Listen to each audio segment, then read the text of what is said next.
How you going anyway? You alright? Yeah, good, yeah. Obviously busy day. We're running a bit late. Yeah, that's alright. Most of my friends know that if I say 6:45, I'm usually there at 8, so... Well, it's not 6:45 yet, so we're okay, but, mate, so tell us a bit about what you do for work and all that, so... So obviously I am involved in motorsport in every part of my life. So I'm full-time for Tom Williamson Motorsport, and yeah, he's probably, one of the most successful go-kart teams in Australia, if not the most successful. Can you bring that up a bit closer? Yeah. So probably, one of the most successful go-kart teams in Australia. We run 25 go-karts pretty much every weekend. So my job description varies on what we need that day. So if, the light bulbs are out, I'm an electrician, and, if the water pipes aren't running, I'm a plumber. So I love that. So Jack of all trades. Yeah, literally. So we prep go-karts. I'm a truck driver as well. Is there anything you don't do? I wish there was. We're a very sort of, family crew, sort of make it happen crew. So there's no job too big, no job too small. We sort of, just make it happen. And in your downtime, you still hang around cars. What's your side hustle? I'm always trying to make money, but when I'm not working, I'm racing myself. So there's not much downtime. Either racing, working, or because of racing I have to be training. So my girlfriend's not happy about it a lot. So I don't see it too much, but it's a busy lifestyle, but I think I've sort of grown up doing it my whole life, so I'm sort of used to it. I have a weekend off, and I sort of I wake up at 6:30 on a Saturday morning, and I've got nothing to do, and I'd sort of go a little bit crazy. You go wild, yeah. Yeah, so, I probably wouldn't have it any other way. I think it's just the love for the sport is what, it makes you keep going back.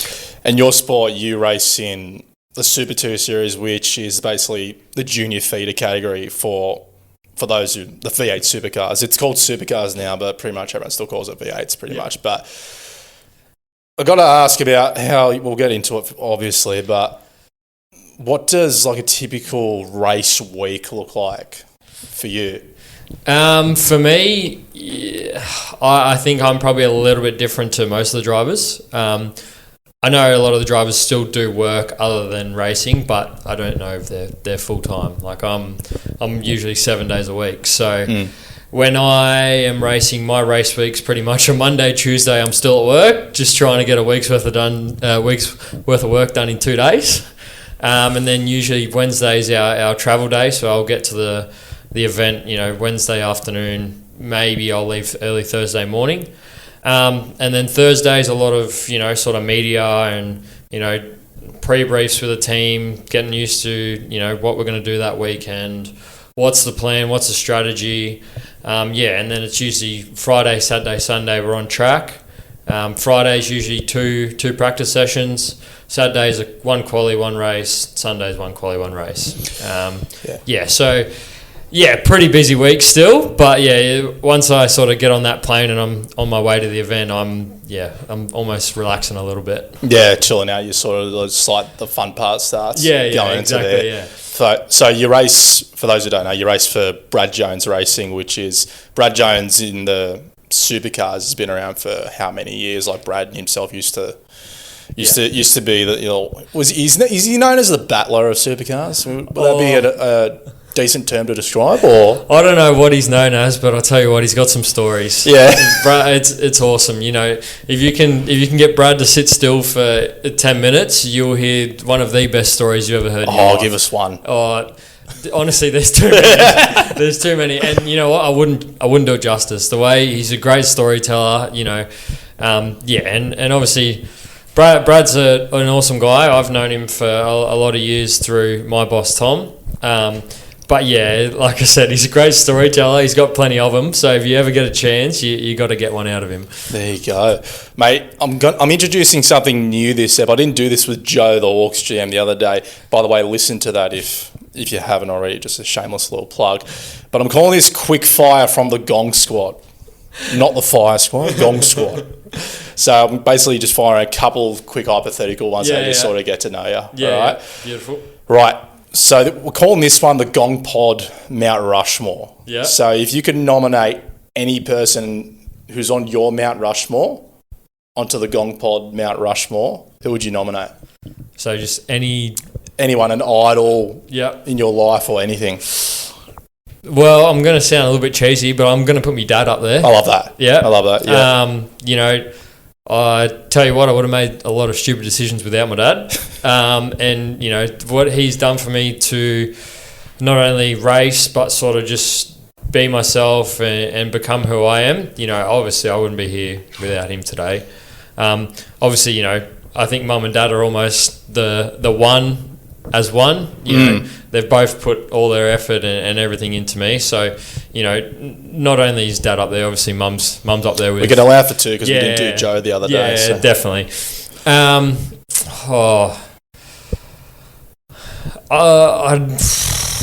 Definitely Daniel Ricciardo. We'll give a plug to Danny. I have to go Daniel Ricciardo just because of, you know, he's always himself. He's the ultimate professional, but then he's the ultimate Aussie. 100%. He is the definition of an Australian who is famous in the sport they love. So he's definitely up there. It's a tricky question. We could do one. I think that's all right. We'll put mum and dad on the Gong Pod. We'll just do the one. I reckon, just to give it. We'll just add it every pretty much. But and this one might even be harder. Where's your favourite place to eat in Wollongong area? So like it could even be like Dapto, where ironically both of us are from, which we just discovered. See, to put it down to one. Look, as a true person from the Gong, you almost got to say Chico's. Yeah, fair enough. So you have to. It's, you know, everyone who knows me, and you'll know now, chicken schnitzel is my go-to. Yeah, right. I could live on chicken schnitzel. 100%. Breakfast, lunch, and dinner. So it's got to be Chico's. Has there ever been a time where you have had schnitties for breakfast once? I don't think I think I would let myself, but I think the people around me would be wouldn't be too. Oh, love that. I was chatting with Joe the other day, actually. I don't know if it got caught on camera or not, but he always used to say when Chico's was just on the corner of the WEC, they'd always get it as a game day lunch meals, and he reckons that's why that went bust in the end, because they were just running out of chickens, too much Chico's, definitely. But another one as well, if you're hosting some out-of-towners at your house, where in the area are you going to take them? Where do you take them? Definitely do sort of, you know, Flagstaff Hill. So Chico's basically, it's all shut down. To be fair, you always do go, we've got to go to Chico's at some point so you can taste the chicken. Flagstaff Hill, you know, Seacliff Bridge, all the touristy destinations. So Chico's. Yeah, pretty much. Chico's is the main stop. Yeah. And the most talked up stop. And then everything else, everything else is like, it's a cool view, but Chico's is down there, so... I love that. And last one, this could be anything. Your favourite event, could be sporting, music, whatever. Your favourite event that all time that you've ever been to? It could even be like somewhere you raced or something like that. Look, I'm a music freak, so I love festivals. But I'd have to say that Adelaide 500 last year was probably one of the best. Good. It's just they had every form of motorsport there. Yeah. So they had, obviously the supercars were on. They had Supercross. They had sprint cars. Like it's one of the first events where I've gone, you know, it's time to leave the track, ready to go have a sleep, but on the way out you go and you watch a Supercross race. Yeah, and you just get stuck there for 3 hours basically. And then you end up watching the whole Supercross. Yeah. And I've got to go home, I've got to go to sleep. So obviously, I reckon that's probably my favourite event so far I've been to. You know, it'd be awesome to see more like that. Yeah. I think it just gives everyone and people who aren't into motorsport a sort of, you know, an all for one. They get to come and they get to watch this and that. And, you know, I think doing more stuff like that, you're probably going to gain viewership. 100%, yeah. But yeah, more events like that would be awesome, to be honest. Have you been to the F1 in Melbourne? I went to the F1 in Melbourne when I was probably about 11. All right, so your OGs sort of stuff. I was the one where you had to have pre-trendy. like 4 different headphones on because they They were that loud. Yeah. You could hear them from like the other side of the track. Yeah, it was literally, so you had like the little soft earplugs shoved in your ear, and then you had overhead earphones on, and you still were, sort of shaking in your boots. Because like on the topic of events, like I went to Albert Park first time last year, and just like the whole setup of the event, just everything around it was just like unreal. But like I've heard about like the Adelaide 500, like particularly over the last couple of years. I think Gold Coast might have been another one that Gold was Coast is rigged up as well. A good event, yeah. Remember, I think more for the party boys. Well, they were going to do a night race before COVID came in, and it was like that would have been nice. Yeah, I think obviously the night race is probably a good aspect for the spectator. I don't know how it would be as a driver. I feel like it's Well, yeah, we don't consider the drivers here, are they? Right, they'll be fine. They're going to win either way. Yeah, but like it's just like one thing that F1 has, and like the Aussie supercars don't. It's like a street night race. I don't know, there's something different about it, but yeah. Obviously, the Australian councils, I reckon, would make it a little bit hard. Yeah, I know. But it's just like I know what you mean. The night races in F1. We have night races in go-karts, and for a mechanic, they're terrible because you pretty much don't sleep for the whole week. Yeah. But as a spectator and as a driver, I remember it was always nighttime races were the most fun. It just had that sort of little bit excitement about it, a little bit different. So yeah, I know what you mean. If Australia could sort of put together, they have it at Sydney at the Sydney Motorsport Park. But yeah, I guess a street race would be, I reckon, it'd be pretty wild. Yeah, round 1 this year too. Yes, round 1, Sydney Motorsport Park. Have you raced there before? I was actually there yesterday. Oh, were you really? Yeah, I wasn't there in a supercar. I was there helping. Probably it's the team that gave me my first start in the car, the Racing Academy. Oh, there you go. Yeah, they got a couple new young up and comers, and they were out at the track yesterday. So yeah, went up there and sort of gave them a bit of a helping hand. Yeah, it's always good to sort of go back and see where you started and help them through. I didn't have too many older drivers to help me through, just because it was a fresh team, it was a starting team. So it's really good. See the young guys, they're all willing to learn, and they're happy to listen to you. So yeah, you feel pretty good. Yeah, it's cool. Because you guys didn't race there in the Super 2 last year, didn't you? No. So I have raced there in the Trans Am category, but yeah, it's going to be a little bit different in the Super 2. Is there any like nighttime sessions for the Super 2 this year? Or I don't think so. It's all during the day, so you got away with it a bit. Yeah, I think we're sort of all during the day. Especially with daylight savings, the sun doesn't go down till mid-February anyway. Yes, so it's gonna be late anyway. Yes. Yeah. So, all right, mate. Well, we're gonna wind it back sort of to the beginning. So we both just discovered we live like 5 minutes away from each other and pretty much the same postcode. Yeah. Where were you born? I'm pretty sure it was Warragul. Outshore Harbour. Yeah, okay, so down Shell Harbour, right. Yeah. Grew up in Dapto, did you? No, so I actually grew up in Cordo Heights. All right, yes, yeah, nice. So Mum had a preschool up there, and we sort of lived up in the hilliest part of Wollongong. What preschool? Cordo Heights It's not the one on Darrabong Drive, is it? No, it was on Odempa. Oh, right. Because I was going to say, I went to that preschool. My grandfather still lives across the road. No, it was on Odempa. Yeah, right. It was the world's steepest street, I thought. Oh, 100%. Yes. Second to Darrabong, though. Yeah. Because I was sort of thinking, I was just like, if that was the same preschool, it's like, what's the bet we went to the same preschool or something like that? No. Just down the road, though. Thankfully for that. For yourself, anyway. So how many years did you spend at Cordo Heights? So I was at Cordo Heights until I was 9 or 10 years old. And then we moved out to Brownsville, so near Dandaloo pub. Oh, dangerous? No, it's beautiful. No. Best pub in the world, I reckon. It's cheap, good snitty. We were only just talking about dirty pub at work today. Yeah. It's sort of just like, and that was sort of just like good snitty, but don't leave your car down there pretty much. No, it's not that bad. It's not that bad. Honestly, very underrated pub. I've been there a couple of times. I don't mind it. I always tell my mates, because right. all my mates are, they're from sort of Unanderra, Fig Tree, and I'm like, you got to come out and we've got to go to the Dandy. Just even Dapto as a whole gets a bad rap now. Yeah. It's just like even like there's all new developments at like Horsley and West Apto and everything like that now. It's just like, it's sort of just like, it's actually attractive. It's very nice now. Anyway, was it always motorsport for you? Did you play any other sports growing up? So I played absolutely everything. Yeah. So I grew up, I played probably 15 years of soccer. Yeah, right. Who for? I was first year in Dara, and then when I went to we probably played each other.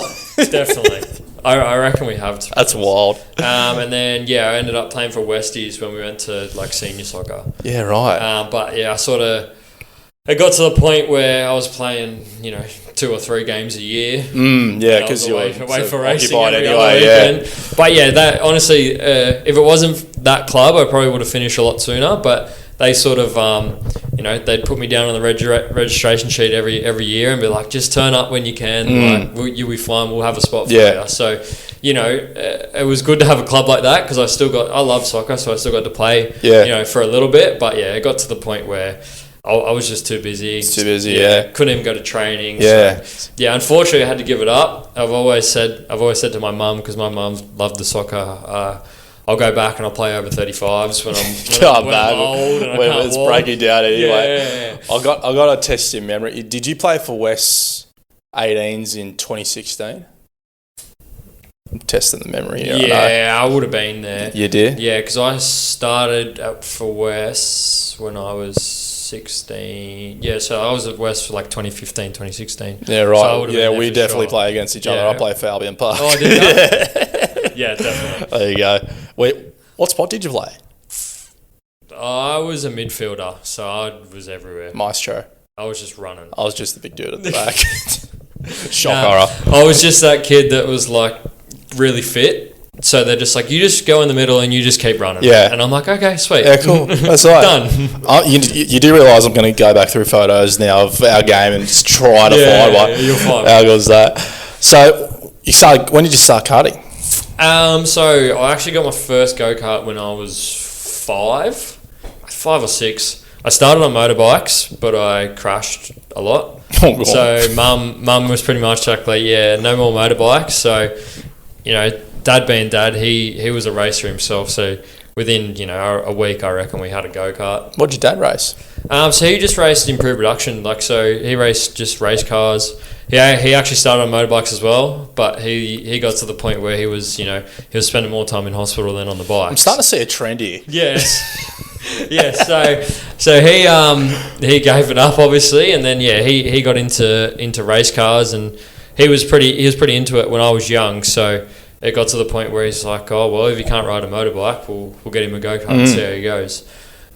So I just sort of battled around, and we didn't do too much serious stuff for probably 5 years, probably till I was about 10, and then we started to sort of really hit it, and then when I was about 12, 13 was when we got pretty serious with it. So what championships did you race in? So pretty much every state title and national title since I was 12. I did a lot of overseas racing. I actually moved to America to race full time. Oh, did you? Yeah. In karting in 2020, but I got cut short when the world got shut down. Oh, damn. It's a funny story actually. Over there, because I was based in North Carolina, and when it all started happening, North Carolina was a little bit like, nah, it's just a sickness. Like everyone. Yeah, everyone's fine. Don't stress. Everyone thought it was like swine flu back in Japan. It's like, it's going to be fine. Yeah, so well, they're saying on the news it's fine. Everyone hears it's fine. It's all good. So, at that point I was living in a workshop at a racetrack. So, like, where else would you rather be? Oh, perfect. Wake up, yeah. And, there was 10 go-karts that are free. Hop in a go-kart, go for a drive. That's sick. Yeah, I was... It sounds like heaven. Yeah, I was living the dream. So, Mum was calling, Dad was calling, oh, you got to come home. I'm like, why? Like, it's just a sickness. Like, 2 months would be fine. So I was meant to be there for a year, so I wasn't too stressed. And, Mum was really adamant that I had to come home, and I sort of just kept blowing her off.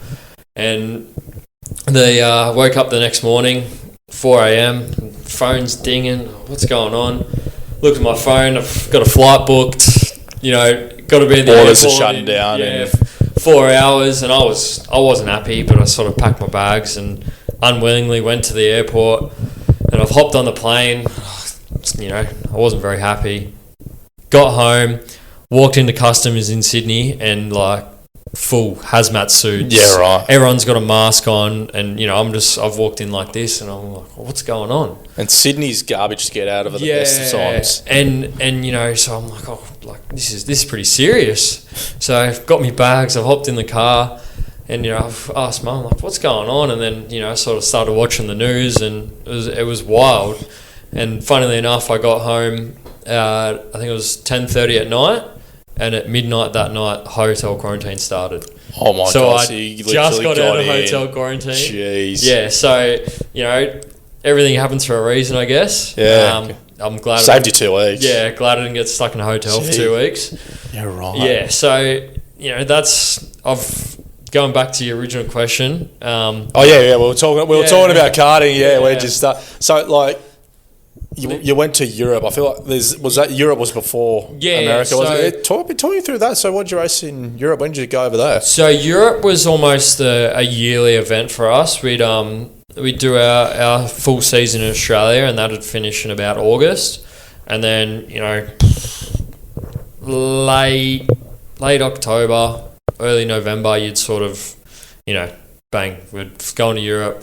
You do 2 or 3 races over there.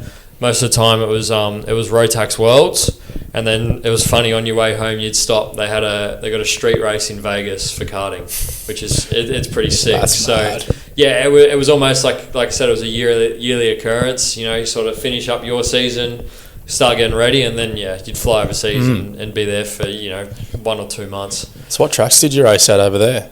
So I race in Portugal, Italy. I went to Spain. I didn't race in Spain. We've raced in Asia, raced in Macau. How's Macau? That's wild. Yeah, so that track is insane. Actually has a ridiculous go-kart track. Oh yeah, because you would have raced go-karts, so it would have been decent in cars. Yeah, so the Macau go-kart track is, I would almost say, probably one of my favourite tracks in the world. It is, and it's funny because you're in the middle of the city, you don't really know where you are, and then you walk out and there's this world-class go-kart track just right there in the middle of it all. Jeez, yeah. Around just bamboo buildings and all sorts of stuff, and bang, that's there. So worldwide, that's probably my favourite go-kart track. But yeah, I've raced pretty much everywhere. Yeah. It was good. It was, you learn to grow up pretty quick. Yeah. Obviously, Mum and Dad were never the wealthiest people in the world, so most of the time it was, just get sent over there by yourself and do your own thing. You got your team and everything over there to look after you, but it's pretty much get on that plane and do your best and then come home. So you get sponsors to fund it and all that. So Mum and Dad funded a lot of it, but we had little sponsors here and there that helped us along the way. Yeah, because it's such an expensive sport. The sport's. It's pretty ridiculous, to be honest. We'll talk about it, the Super 2 going forward. I've got that down here, don't worry. I know Mum wanted me to stick with soccer. It would have been a little bit cheaper than racing. But even soccer's a bit, but still, like, racing's like, in terms of price, it's on steroids. I remember she offered me once, she said, if you give up racing, I'll buy you a new pair of soccer boots every week. So and it's still going to be cheaper. I contemplated it, but it wasn't going to happen. But that was her theory. She's like, it's probably still going to be cheaper if I buy a new pair of boots every week. Yeah. If he races every weekend. Would be. Yeah. Judged by some of the figures that go around. It's insane. Yes. Yeah. So, heard you won a fair bit in karting. What'd you win? I won. I think it was 9 or 10 state titles in karting. Yeah, right. Not bad. I won 2 national titles, and then I won a world title as well in 2017. Oh, gee. So who are you racing against in the worlds? Is there anyone who someone may know, like, casually? Well, So I might know him, but growing up, yeah. I actually raced Oscar Piastri. Oh, how's that? Yeah, so actually, I did notice he follows you, and I was Yeah. literally just like, right, you're one of like 400 people in the world who's followed by. that's my claim to Oscar fame. Piastri? Oscar Piastri follows me. So, Did you win? I'm going to say I beat him most of the time. But yeah, he was very good. Mind you, he's like 3 years younger than us. Yeah, isn't he? he was younger than me. So, he was a lot younger when I was racing him. So, he was very good. My claim to fame, I still had him though. Yeah. But yeah, it's pretty cool.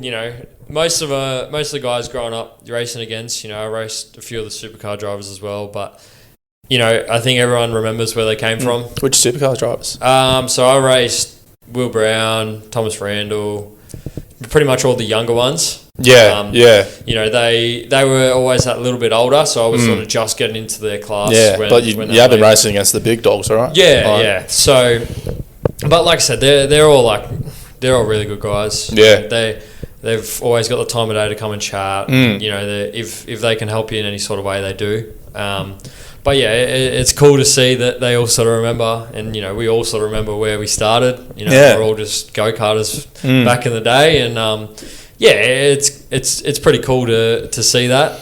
Obviously, once people sort of get big and get famous, you see, some of them change. But yeah, all the boys I grew up racing with, they're awesome. I've heard good stories about Will Brown in particular because I know Zach Bates. Yeah. And like obviously he's got the 888 wild card for the Enduros and all that this year, and like just even they just say like how supportive like Will has been. Like he's only been at that team for a year, and he's won a title now and everything like that. But they'd even just said like just how supportive he is. Yeah. Brownie's Brownie. He's what you see is what you get. Seems like such a larrikin. Yeah, he's proper Aussie. He's going to tell you how he feels. He's going to tell you exactly how it is. So, that's the best way I think you can have it. You don't want someone lying to your face. But, Brownie's awesome. You can hear him from anywhere. He's just a really good guy. I love that. You can have a drink of water as well. Hasn't gone down too much. But, Or full chili. You can take it nice and easy. It's all right. But, right. So, how many years roughly did you go over to Europe? Was it? So my first trip was actually in 2012. Went and did the Rock Cup over there. My sister said this the other day. It's pretty funny how racing drivers, we could tell you what race, how many laps we did, what position we come, what mistake we made, and it was 15 years ago. Yeah, right. What I had for dinner last night, couldn't tell you at all. And she reckons it's the same with all racing drivers. So, because my nephew started racing, and he's only been doing it a couple of years, but he's the same. He's 9 years old now, and he can remember when he was 7. Yeah. What race, what he came. You just become obsessed with it. Yeah, I think it's just the obsession and it's the passion that's. You know exactly what mistake you made, or I beat that guy. Like it's. I think it's just a love for the sport. Yeah. But I can't believe she picked it up. But obviously, when she's surrounded by racing drivers, you get used to it, right? You're gonna get used to it. 100%. So like obviously your favourite place you raced in karting was Macau. You said that. Yeah. Is there any particular like races that sort of stand out to you, like as a core memory, like when you won one of your titles or something like that? Any key moments? It's funny. It's probably sort of 50-50. So 50% of it is the races I reckon I probably could have won, but you go to bed thinking about that mistake you made 12 years ago. We're still talking about it. Yeah, brain's just racing. Yeah, literally. So. But yeah, obviously the races that you win are always awesome, but it's sometimes it's the races that you don't win, but you sort of gave it your all. One of the races probably stands out the most to me is the World Championship race in Sarno in 2019. Where's Sarno? Italy. Italy, yeah. Nice. Yeah. So it's quite a rough place, but it's it's one of those ones. It's a rough area, and you sort of drive into this tunnel and pop out the other side of the tunnel, and it's world-class facility. So it's just like a completely different world just on that other side of that tunnel. But yeah, so that's probably one of the races I remember the most. And so pretty much it goes, we were really fast. I made a lot of mistakes, just being young and dumb. We started the final back in 28th, and my boss now, he was my driver coach growing up, and he really knew how to sort of push my buttons and sort of just before the race, sort of wind you up. So just before the race, he's like, "Oh well, we shouldn't bother. We're starting at the back. Like, what's the point?" And now I look back at it and I go, he just said that just to wind me up. Yeah, you don't do that to a race driver and you won't get anything. Literally in that point in time, I was like, nah, you know what? Screw that. Like, pretty much watch this. And so I went out and I pretty much went wild. And, I started way back there, and with 10 laps to go, I was in 4th place and I could see the leaders. So, I sort of got to that point. I'm like, you know what? I'm going to win this. And then, stuff happens. It's a world final. Ended up in a pretty big crash, but I think looking back, it was in one sense it's the one that got away, because it would have been another world championship. It would have been a 30-second win. Yeah, it would have been another world championship, and not many people have done it. So in the first time I did it was in DD2 class, and then I went back in Rotax Light. So not many people would have done it in both classes. So looking back, it's kind of like, it's the one that got away. But looking back, it's also like, it's probably, up until the crash, was probably one of the best races I've ever had in my life. So, yeah, it's always one that, sort of comes back to mind. And I'm sure the kids I train are sick of me telling the story, but... You're just like that old man around the campfire. Just keep on telling you. I feel like I'm getting to the age where, so... I only stopped racing go-karts 3 years ago, and when I was racing 3 years ago, the kids I was helping could watch me race, but the ones I help now sort of, they almost have no idea that I raced. Yeah. So I'm like, this like you're literally on TV and everything now as well. I'm just like this old guy telling stories, and they're like, yeah, righto, Cody, what do you know? Like, I love that. Yes. So obviously, you went to America, had to come home during COVID and all that.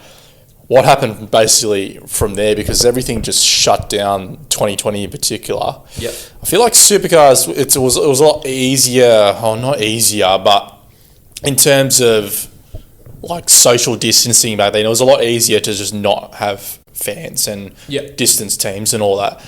But for yourself, like, what happened once you got back and just missed hotel quarantine, basically? Yeah, so... I always tell people, I look back on COVID and I actually quite enjoyed it. Yeah. It was sort of a 2-3 year holiday. There was some serenity about it, but then it just got to the point where it's like, so I actually, like I said, I actually quite enjoyed it. So, obviously we didn't do much racing, but it got to the point where we were allowed to go to tracks and sort of just drive around as long as we were social distancing. Yeah, you can, like, don't need another person to be in the cockpit. Me and Tom, like, we were sort of sick of sitting at home, so we'd hop in a van, and as soon as, we got a little bit of leeway, we'd go to a track, we'd drive around. Most of the time we'd get to the track, drive around for a day, and then we get a call going, they're locking us down again, so we'd have to drive home. But so... Other than that, there was a bit there where go-karting stopped for probably about 6 months, and I like I said to you earlier in the conversation, I'm not very good at sitting still. Yeah. So I called one of my mates. He's from Adelaide, and he owns a building company. And I pretty much called him. I said, "You got any work?" He's like, "Oh man, we're flat out over here. Like, we'd got heaps of projects on." I said, "Do you want a labourer?" And he's like, "Of course." So, within a week, I'm on a flight. I'm going down to Adelaide. Sort of feels like you're flying to another country. You're going practically through customs. And it's kind of like that with all these states and all that. Like, obviously, you needed customs at that time because of the quarantine and all that. But, like, you even just go to Melbourne, it feels like a completely different country. Just Victoria and Queensland's different. I haven't even been to SA or WA yet, but it's just like... Yeah, it's pretty wild. Like, from Adelaide, they even talk a little bit different. Like they have a little bit of an accent. So it's like, but I actually, if the motorsport thing doesn't work out, I've decided I'm going to be a builder because I actually really enjoyed it. Nice. So, but it was, instead of sitting around, I was doing something for 6 months. I enjoyed it. I learned a lot. And then sort of racing sort of started to fire back up. So, he was like, you go home, you start racing again. And, so pretty much straight back into go-kart racing, full time once again. And then, after that, it's sort of, like I said, so there was talk of, am I going to keep racing go-karts? Am I going to retire and just work? Or, are we going to step up to cars? So obviously to step up to cars was going to be a big step in funding. Yeah, 100%. And luckily enough, I probably got to thank, the start of my career and probably this part of my car racing career to a guy named Doug Westwood. Yeah, shout him out, yeah. So he had this idea and he wanted to bring kids from karting and sort of give them a pathway to make it to, any sort of motorsport they wanted to. So he started this thing called the Racing Academy. So I was the first driver there. I was the test dummy. But so he gave me my first shot. So funnily enough, a couple of years before that, I met him and I ended up racing the 6 hour with him. Oh, there you go. Raced the Bathurst 6 hour with him. He had a C-class BMW, and we actually ended up finishing second. So was that your first time racing at Bathurst? My first car race ever was at Bathurst for the Bathurst 6 hour. Was that not terrifying? Oh, absolutely daunting. Absolutely daunting. And I think it was more the fact I was just so grateful for the opportunity that, I cannot bin this. I was scared, but then I was scared on top. I'm like, he's giving me the opportunity. I can't just sort of screw this up. So, obviously we come second. So, everyone was happy. It was a great weekend. And then, COVID was still around. So it wasn't still a straight away, oh, yep, sweet. We did a good job.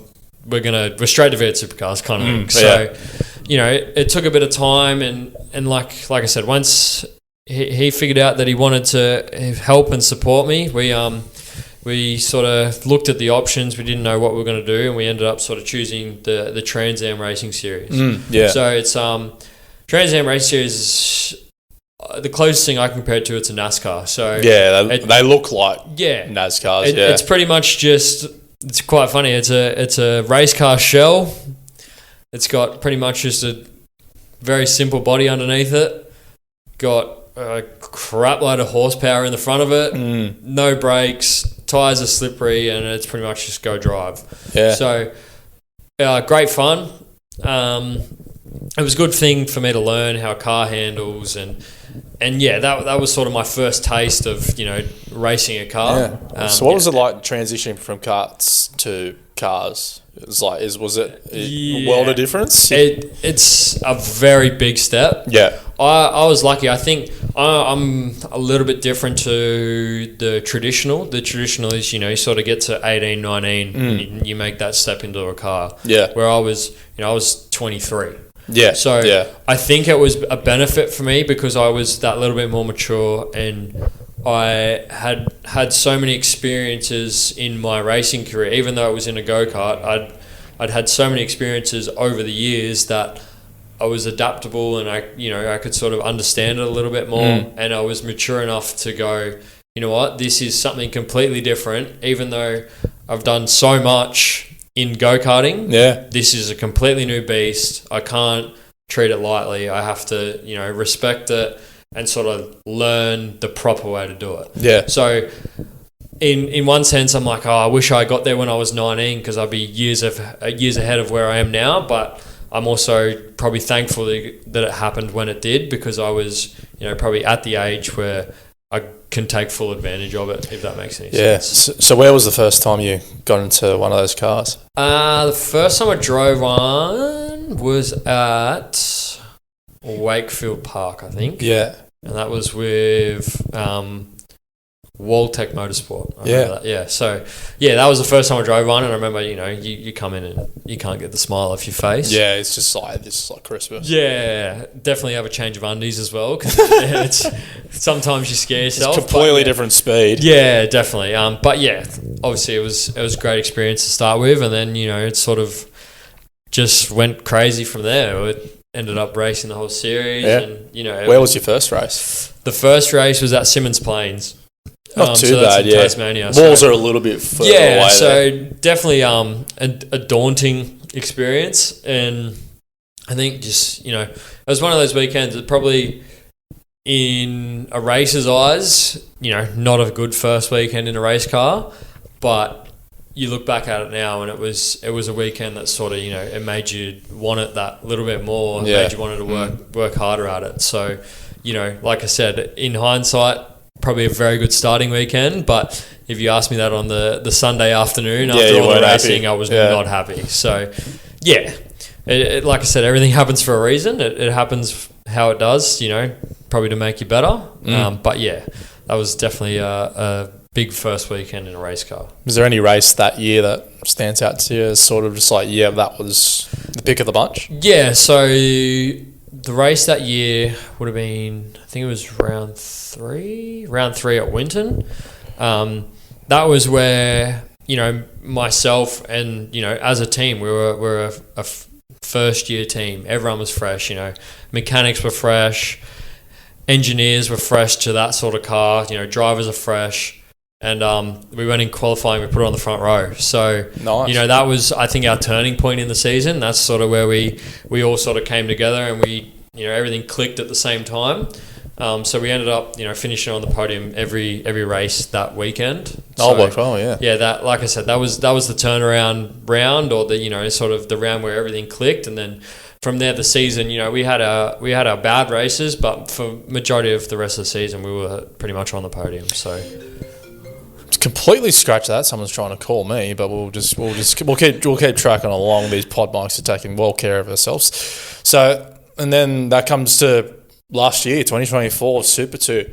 So how does one wind up from the Trans Am into, hey, I'm jumping in a supercar the next year? Yeah. So obviously, once again, it's a big step. They're completely different beasts. Like I said in the conversation, with both me and Tom has known, Brad for a very long time, and Brad's known me since I was quite young. And I think, I got to thank Brad. He gave me a shot to, sort of prove myself. That's Brad Jones, by the way. Yeah, Brad Jones. So he gave me a shot to sort of prove myself. Obviously a lot of hard work and a lot of sponsors. Without the sponsors last year, 100% I wouldn't have been there. So between Brad, between the sponsors, even Doug, between Doug and Tom's, he's almost my manager. Well, he's not almost. He is my manager. He's my manager. He's my boss, and he's also my brother-in-law. So that works out all right. Yeah, I've got him in all aspects. But yeah, he's the endless phone calls. He's out there. He's trying to sell me to people.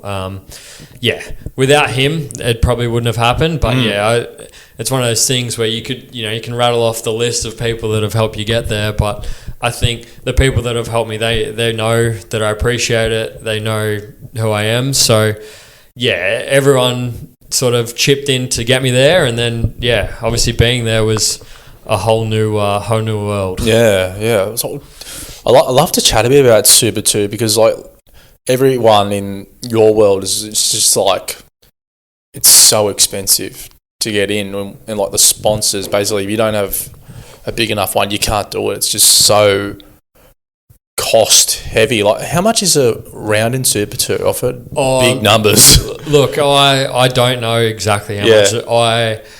I'm the type of person, I don't like to sort of think about the money. Yeah. Just because, when you start thinking about it, then it's then you're thinking about damages. Yeah, it affects it affects your performance. So I know it's a lot.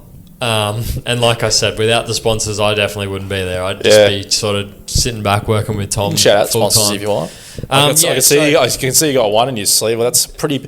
How does one wind up getting Coca-Cola on board? I've got to ask. So definitely through Brad. It's a very close person with Brad. So his name's Darren Park, and so without him, pretty much the whole of last year probably would have been very difficult for me. So yeah, he helped me out a lot. He helped me find a lot of people. So you know what, I had pretty much a different livery every round last year. Yeah, I did notice that because you had like Bowser Bean and Coke eventually. I'll just quickly go through them all. So we're going to be rattling off 6 different rounds already. No. So definitely, Bowser Bean was on for Bathurst and Sandown. So obviously a big thanks to them. 2 big ones. Yeah, they're awesome guys. They just love motorsport, to be honest. Yeah. And the car it looked sick to me. It was it was a nice little colour. It was like a latte, creamy, latte coloured car. We called it the latte car for every round we had it on. And then we flew over to Perth, and we actually had it was Powerade Blue. Oh right. Yeah. So Powerade Blue on a car looks sick. I can imagine. Yeah. Yeah. So it was Powerade Blue, and then the major sponsor in that car was Vibe Petroleum. So that's just a petrol station over there, a petrol company from over there. Yep. So they hopped on board for obviously the Perth round. That was probably my best round of the season. So it was did all right. Yeah. Yeah. It was pretty good to have them, over there. And then where was round 3? I'm trying to think now. Oh, Townsville. Yeah, so we had Concrete Jungle. We had Tropical Petroleum up there, which works out all right then, because they're in the tropics. Yeah, so they're same again. They're a local petrol station up there, and we had a function on the Thursday night with them guys, and they were awesome. Yeah, like just true blue, love racing. They love, they had the Tropical down the side of the car. That's sick, yeah. We actually had the Allen Snakes on the car all year, which was nice, pretty sick. Yeah. So they come on at Perth, but, once they were on at Perth, they stayed for the rest of the year. Free snakes just in between each session, just chopping it away. We said it's like half-time at your local West Devils soccer games. It was pretty bad, to be honest. We said as a team, we're like, there's so many lollies, and it's you walk past, you grab a lolly, and you just get a sugar crash halfway through the race. Someone's trying to change your tyre. Yeah, you end up, you're walking back to the hotel at night time, and you're like, oh, I've had some lollies. But you go back the next day and you still have them. So, but yeah, the Allen Snakes was cool. It was cool that the Allens hopped on board and sort of kept the snakes on the car for the whole season. So then, we had Bowser Bean, we had Vibe, we had Tropical, then we had back to Bowser Bean for Sandown, and then Bowser Bean for Bathurst as well, and then we went to Radelaide last time. Yeah, Radelaide was the last round. So we had Perry's over there. So they're Perry's fuel distributors. So they're just a lot of fuel companies. I'm saying. Yeah. So. It works, I suppose. And I think it's the industry where motorsport is very high on the list for them. But same thing again, like Perry's awesome guys. They come out, they loved it. We had most of the rounds we had ride days for all these guys. But yeah, they were awesome. They loved it. They brought out, the kids come out. The kids got to sit in the car. Nice, and as a kid growing up who loved the racing, every time we got like the young kids out and they got to sit in the car, in my eyes, I'm like, I was looking back when I was a kid, I'm like, this is awesome. Like, I would have killed for this when I was a kid. So, I've got the opportunity to do it now. Like, might as well, have a sit. If I could let them drive, I'd let them drive. I mean, we can talk about driving one of those things. Do you remember the first time you got in that supercar? Yeah, definitely. Where was it? How was it? So it was at Winton. So it was frightening. Yeah, they're loud. Yeah. Like they're beasts. Those cars. It's the acceleration is ridiculous, and then I think the most ridiculous thing is the braking. Like it's it's the thing could stop on a dime. Like you hit the brake that hard, and then all of a sudden you sort of stopped. So.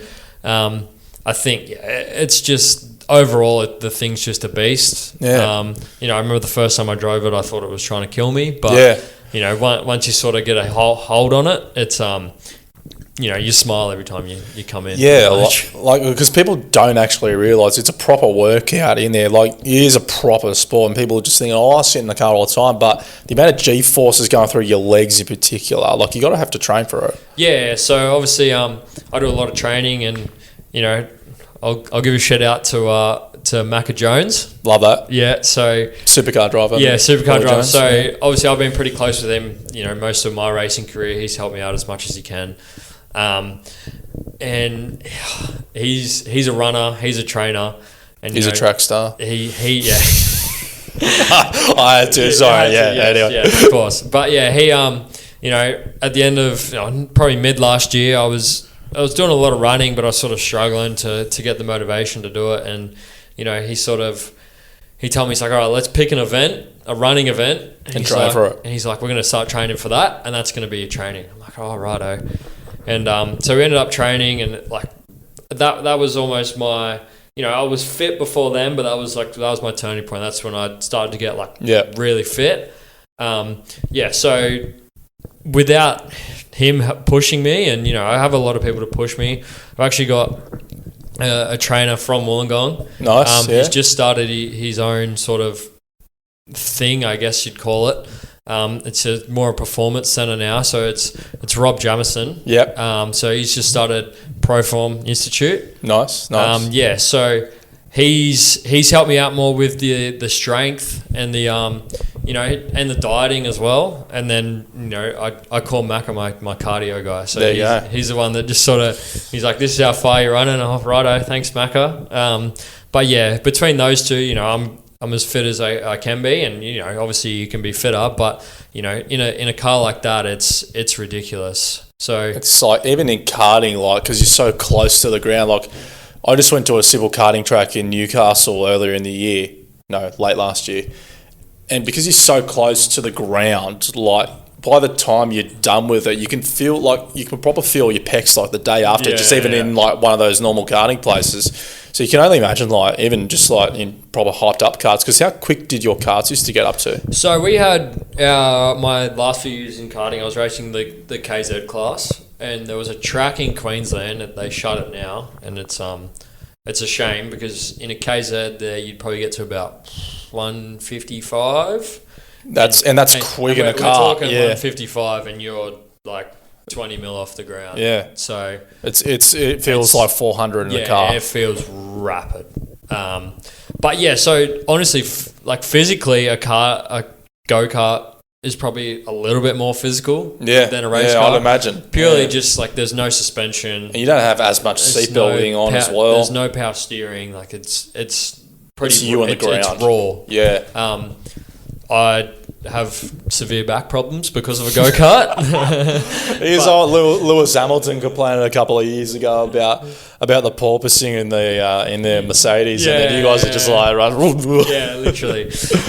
But yeah, so obviously, I think the biggest thing about a supercar is it's the heat. So at the last couple of rounds, like Bathurst and Adelaide, talking 50 degrees plus, aren't you? The cabin was up to, I think it was like 65 degrees. Jeez, and you got like all the fireproof suits on as well. And 65 degrees. So just for everyone, just imagine, all right, you go to a sauna, you set it at 65 degrees.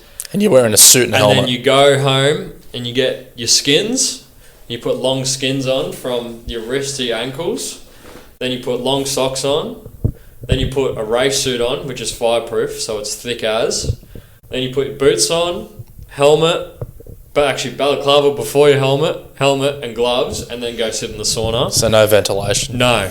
And then while you're in the sauna, just do a little bit of a workout, and that's pretty much what it's like to drive a supercar. So there you go. It's actually like insane, like how hot it gets. So no aircon on those things. No, pretty much. We're lucky enough. We do have a helmet fan. So I've got a helmet fan it's plugged into a dry ice box. Yeah. And it pumps cold air into your helmet.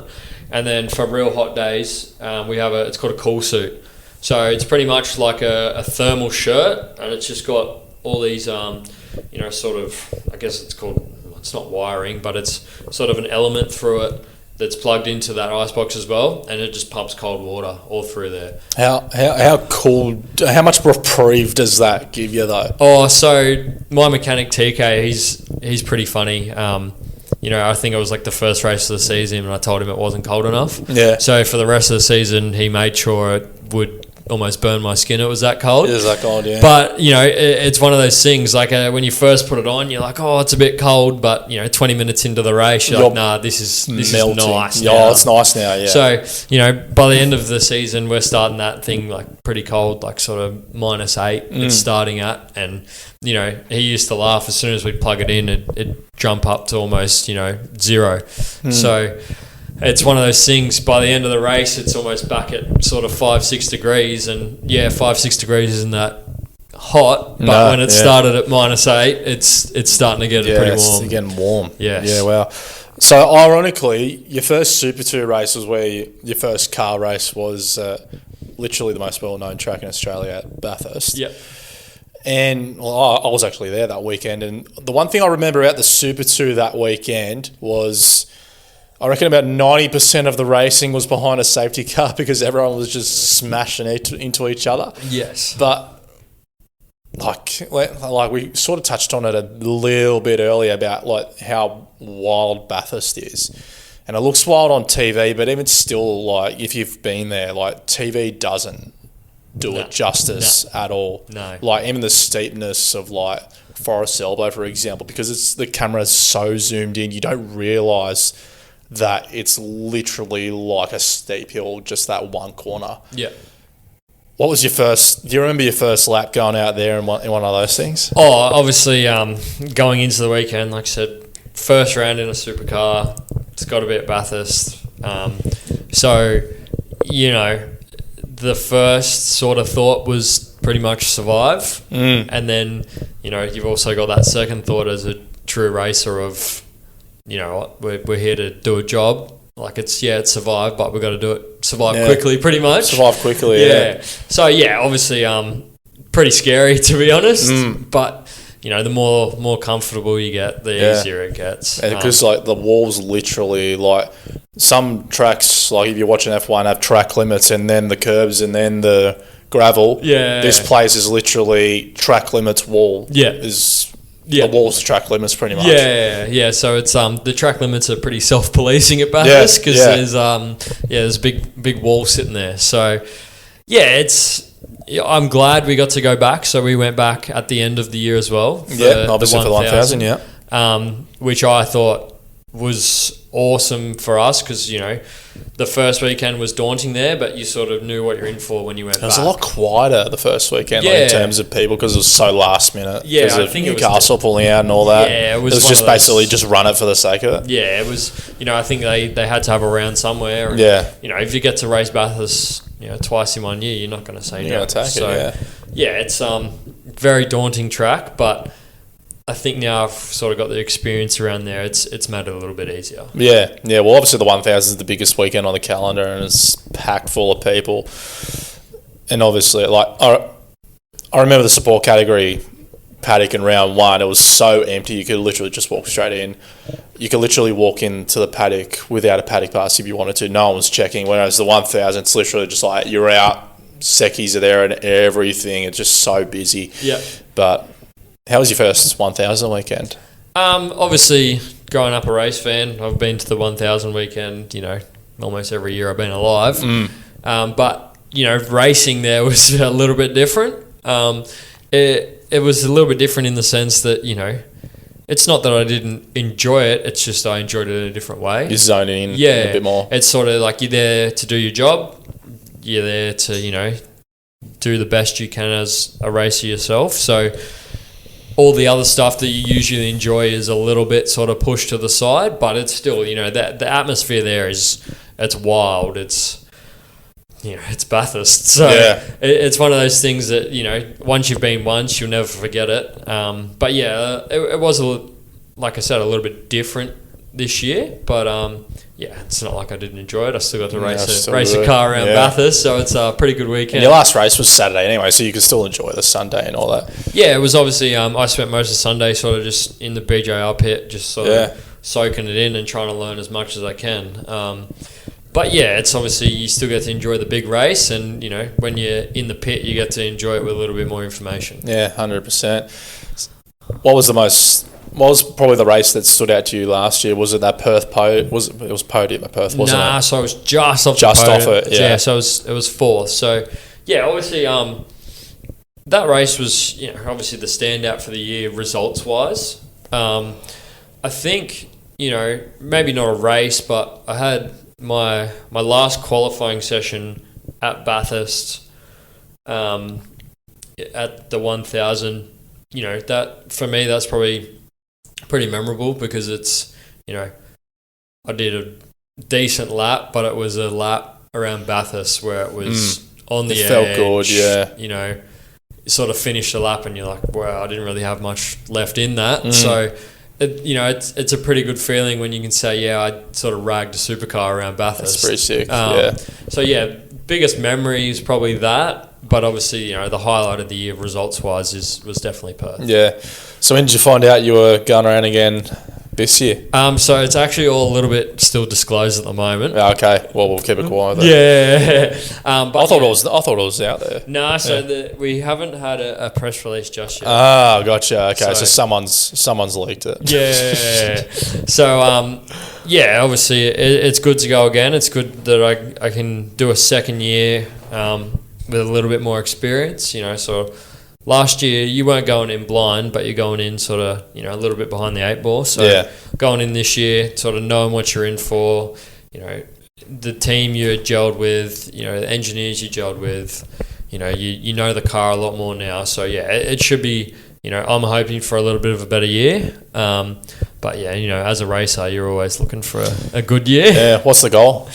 Obviously, I think the goal is this year to sort of be a little bit more consistent. We were sort of a little bit up and down last year. Definitely, you're aiming for that top 5, and you obviously as a racer you want to be on the podium and you want to be winning races, but you also have to be realistic. Like there's a lot of good guys out there. You got Zach Bates coming back off a championship, so he's going to be full of energy and confidence. So. We've got, a lot of the young guys are good. There's, like I said, you've got people who've been there for a couple of years. So, yeah, obviously, I think one of the last year in Super 2 was, probably one of the most competitive and definitely the most competitive it's been, the past couple of years. A lot of good drivers, you had, 2 of them step up to main game straight away. Yeah. So, 2 of them were more, even like Cooper Murray, for example, he was doing it last year anyway in between. Yeah, exactly. So you're racing against the best. So as a racing driver, it's good. You get to see where you're at, and you get to see where you have to be. So yeah, excited to go again. Obviously, just can't wait for the first round. And here we are now, back to the start, mate. I'm gonna fire a couple of quick more ones at it. So it's like quick fire to start and quick fire to finish, pretty much. A little bit of get to know yous. What's one thing people don't know about Cody Gillis? See, I'm a pretty open book, so most people know most. See, Joe said that the other day too.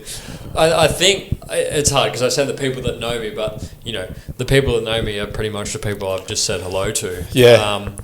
There's not much to know. Like I love all sports. You got a secret talent? I think my secret talent was like when people found out I played soccer. Yeah. And I played a lot of soccer. And as you know, when we were younger, when you were 15, 16 and you're getting asked to play youth grade, you're like, oh, I'm going all the way. Yeah, I'm doing it. Yeah. This is it. I'm trying to think. I don't really have. I reckon my secret talent would be, I reckon I could out-eat anybody eating schnitzel. Oh, hell yeah. Easily. So, schnitties and chigos seems to be the theme. Oh, yeah. I've got a good story about snitties. So, go on. So with karting, we travel to almost pretty much everywhere in Australia. And so there's this round up in Emerald. So Emerald's central Queensland. It's pretty much a 24-hour drive. And so, by the second or third year, we've got our route planned out. We know, where we're stopping. everything. So, the first day of the goal was to get to Roma. So Roma's about 5 hours out of Emerald. Same thing, middle of nowhere. Anyway, so we get to Roma. It's late at night. All right, sweet. We're going to go to the pub for dinner. So park the trucks up, walk into the pub, sit down, order some drinks, open up the menu, have a look. No snitty. No snitty. Not one, like literally no schnitzel, not a Parmigiana, nothing on the menu. And I turned to my dad and a couple of the other boys at the time. I said, well, you guys can stay here, but I'm going to find a pub that's got a snitty. And, they thought I was joking, and I stood up and I went and found another pub that had a snitty. What sort of pub doesn't do a snitty though? That I did ask them that question, but when people ask how much do you love snitty, like that's how much I love snitty. You'd get up and walk for a snitty. Yeah. Impressive. Yeah, definitely. I like that. So I can imagine the uproar you would have had when Chico's Wollongong closed down. Yeah, so it's all right for me. I'm from Dapto, so Fig Tree's closer. But yeah, actually, yeah. No, it is a little bit, sad when you're down at the beach. You can't just pop into Chico's for some quick even feeds. just like going to the stadium or watching the Hawks or you something. It's literally, you can't even just go out and... You're exactly right. You can't even, go, I'll go to the Hawks game an hour early and I'll get some Chicos on the way in now. So although I've been to Altazar a couple of times, their chicken burgers are decent. And Sneaky Burger's pretty good as well. Yeah, and it's right next to... And it's probably the cheapest of the lot too, actually. What's the best thing about racing cars if you can narrow it down to one thing? Definitely the racing part, to be honest. As we're all the same growing up. You want to be doing this, you want to be doing that, but there's probably not one thing in the world that helps me sort of clear my mind than driving anything, really. I was the same in karting. You can probably ask my mum and dad and my family if I didn't drive a go-kart during the week or 1 week, they probably thought I was a bit sad or something was going on, but it was just the fact that, that's my, some people's happy spots, you go for a run and you clear your mind. Well, sort of my happy spot was, you hop in your car or hop in a go-kart and you race it. Like sort of everything goes away and you don't have to think about anything. So, so honestly, the best thing about it is probably that. It's the enjoyment and sort of the fulfillment you get after driving it. Sort of like, the post-runners... The high, post-runners high, it's kind of like that. It's sort of the post-driving high. It is big because adrenaline's pumping. Yeah, adrenaline's pumping, and it's sort of you come in and I've said to a lot of people, the inner racer in me is kind of I want to be the best, I want to win, and then the other part of me is you come in, you might not have had the best session, you come in and you go, you know what? I was just driving a V8 Supercar. It's all right. It's pretty cool. Like it's a pretty good life. You could be sadder and in worse places. You could be doing a lot worse things. So probably honestly just the driving part's the best part for me. Yeah, that's good. Who was your favourite racing driver growing up in any category? Obviously, I'm very sport orientated, and any Aussie or when it's in house, anyone from Wollongong, but any Aussie. So probably Mark Webber growing up. Yeah. Aussie doing it overseas. Flying the Aussie flag. So it's pretty much with V8 Supercars. I was young, so anyone in a red car I went for. Yeah, I was the same. There you go. So I was definitely a Holden man growing up. It was quite funny because Dad was a Ford man. So, I love that. And it was purely the fact the car was red. Yeah. But definitely Mark Webb was probably one of the biggest ones growing up. Yeah. So you said you love soccer. I got down here fan of any other sport. So we've narrowed that down to soccer. Who's your team? Look, so I actually really enjoyed playing soccer. Yeah. But I hate watching it. Yeah, I can understand that. I don't know if it's that like backseat driver where you're like, you should have done that. Yeah. But, I'm actually a huge basketball fan. Yeah. Both NBA and then obviously I don't watch any other NBL unless it's the Hawks. As the Hawks, yeah. And I'm very bad because I've got a pretty busy lifestyle. I keep up to date with the Hawks as much as I can, but, I probably don't watch a game unless I go to the game. Yeah. But, when they're having these Monday, Wednesday night games, it's perfect for me because I'm That's away right, most weekends. Yeah, so Monday, Wednesday is perfect Yeah. for me. I tell you what, I've never really fully gotten into the NBL like I have this year in particular. Like even just watching like other teams and just having it on. Yeah. Like it's actually so fun. I think it's I don't know. I always say Wollongong's a big sporting town, but only a big sporting town if we're winning. Yeah, agreed. Yeah, So, I feel like you see the Dragons as well, and it's just like, we're I'm all not a Dragons fan, thankfully. Sorry, but What are you doing, mate? You're not from Wollongong. well, actually, I was born in Campbelltown. Oh, we've got to. But mind you, I moved. My mum was born and raised here. Mind you, we moved back down when I was like 1 month old. But my claim to fame is I was born a Westie, and unfortunately, my dad was raised in Western Sydney. So even worse, unfortunately, I'm a Parramatta supporter. Oh, jeez. Which well, you'll be happy with the Lomax trade then. yeah, but I've seen how Parramatta works some signings in the past, and I've been hurt before, but I'm. Look, I don't even know what to expect with them anymore. But anyway, Hawks fan. So you watch the NBA as well? I love the NBA. Who you support? So, funny one. I used to support the 76ers when Ben Simmons was there, Aussie. And then he, did what Ben Simmons did. He sort of broke my heart a little bit. So I don't really go for an NBA team now. You're just a neutral, I'm just happy to watch it. So, I think Tom probably gets the shits a little bit. So when playoff times come around, in the workshop, we got the big plasma on the TV, and the 10:30 game starts, and we got playoffs on. Perfect all the time. But yeah, so surprisingly big NBA fan. Yeah. I'm not sure. It's quite funny. Mum grew up playing basketball. She tried to get me to play basketball when I was a kid, and I sort of didn't want any of it. Yeah. And I think probably about 6 months before I moved to America, I just got really into basketball for some reason, and just sort of been a diehard ever since. Yeah. Have you ever been to a game?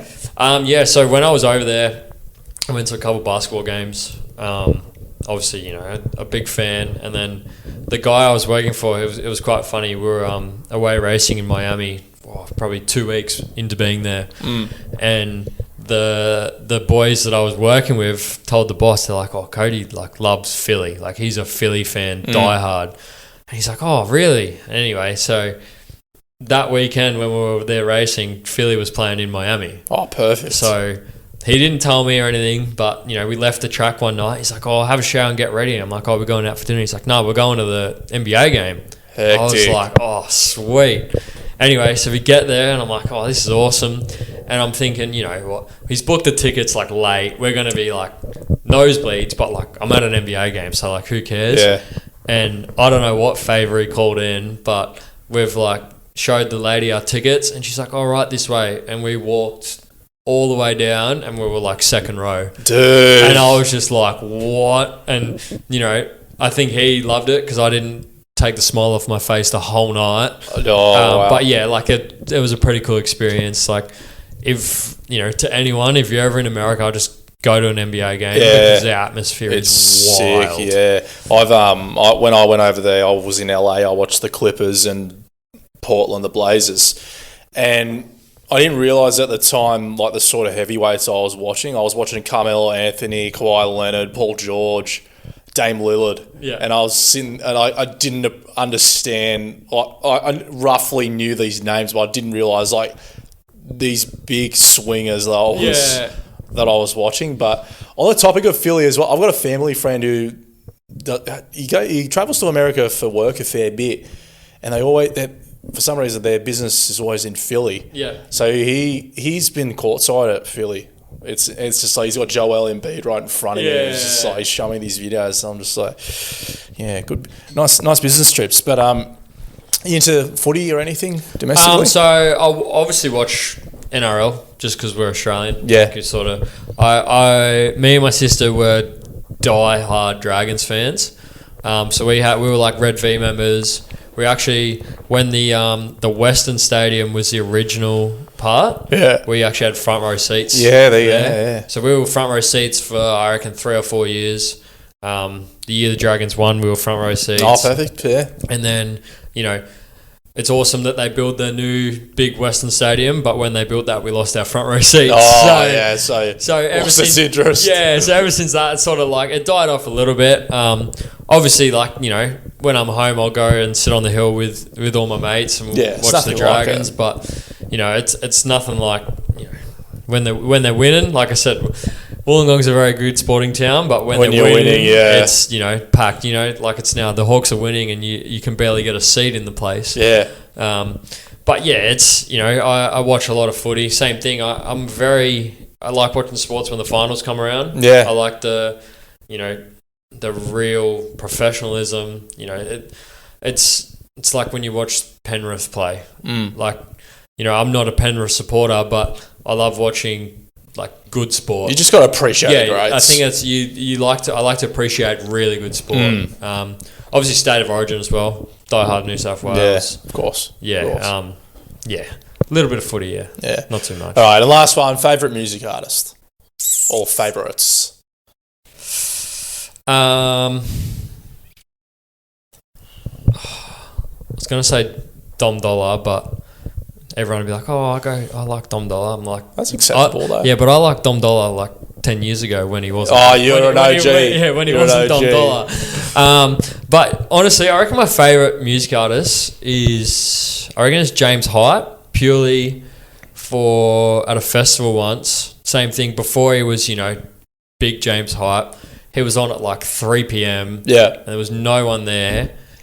And he had probably one of the best DJ sets I've ever heard in my life. There you go. And I was just like, I was turning to everyone, I'm like, why is this guy not like the main artist? Headline. Like, this was awesome. And it was kind of like probably a year after that, it's sort of, he's blown up and he's gone crazy. But it was like, So I'd have to put it to him purely just on that sort of 1 hour set. Yeah, there you go. Yeah. Well, geez, it's been like an hour and 20. Thanks for going on, mate. Appreciate it. It was good chat. I told you I can chat. There we go. We've always chat. Anyway, thanks, mate. No, easy.